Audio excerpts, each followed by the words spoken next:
My cousin told me that she was planning to have a second child last month while we were talking on the phone. I was excited for her when I heard this. It's always happy news when new members are arriving in your family. I told her that I admired her courage to have a baby at the age of 40. It was not easy to give birth at this age. Then she told me that she was not willing to do so, and I questioned her why. It was because of her mother in law and husband's insistence on having another baby who should be a boy. Ridiculous, isn't it? This kind of conversation becomes much more common to hear in the current Chinese scenario. With the gradual opening of two-child per family policy in China, more and more families are now planning to have another baby with or without their wife's wishes. I have been witnessing many women's experience who are giving birth under the pressure of their family or the society, and as a woman, I feel their pain.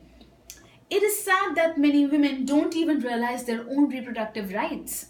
Whether deciding to have a baby or to not have a baby might be based on a couple's mutual attitude, but it is important for women to know how to be responsible for themselves and their reproductive rights. Our own reproductive right is tightly related to the position we as a woman stand for. It is being threatened by the pressure from family, the society, and gender discrimination. And this is what we're going to fight for. We don't need to fit families' desire to give birth. Pressure from families forcing women to give birth is violating their freedom of controlling their bodies and desires.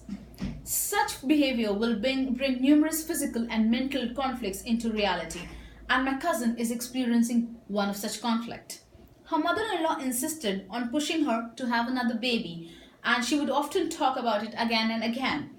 And this started seriously hurting my cousin's first daughter. She's only 7 years old.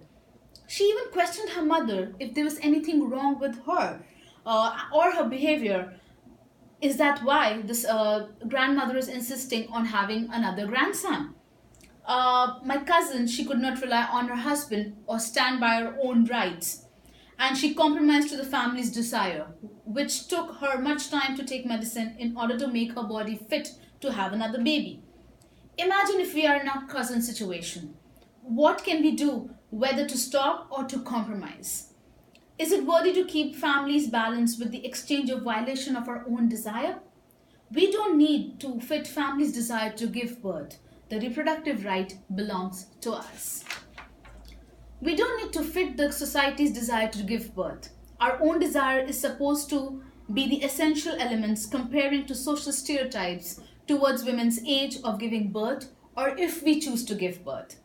Social stereotypes come from culture, and such criticism might even come from our close family and relatives.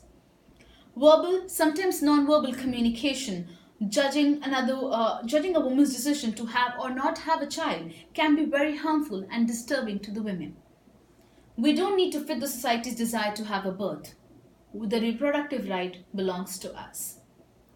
Many women don't realize the importance of their reproductive rights because it contributes to the development of gender equality.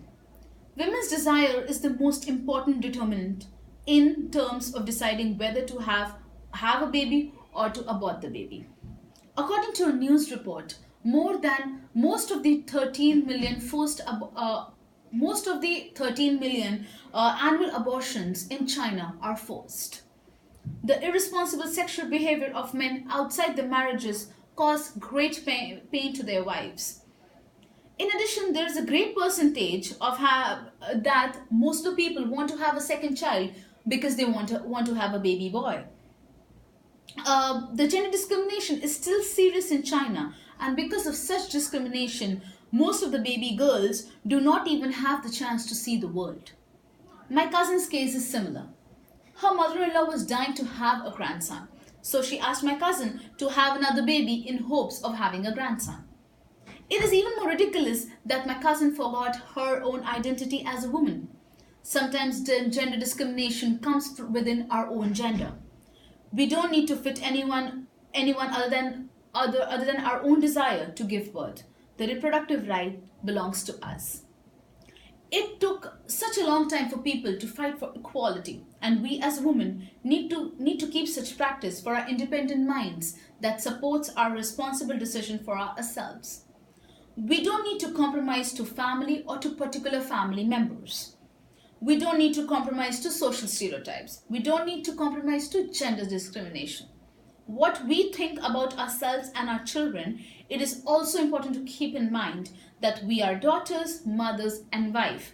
But most importantly, we are independent human beings. This is our body and this is our own body.